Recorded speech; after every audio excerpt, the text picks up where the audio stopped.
MICROMAX Canvas 6, and let me show you how to add fingerprint protection on the following device. So at the very beginning, let's start by using your home screen.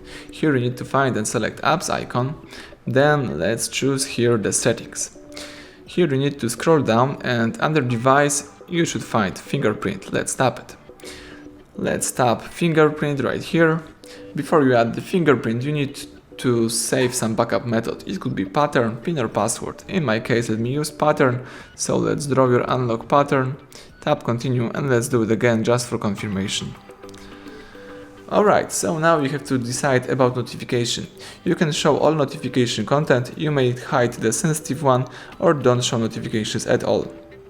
In my case, let me show all content, tap done. And now let's enroll the fingerprint. So let's use enroll now right here.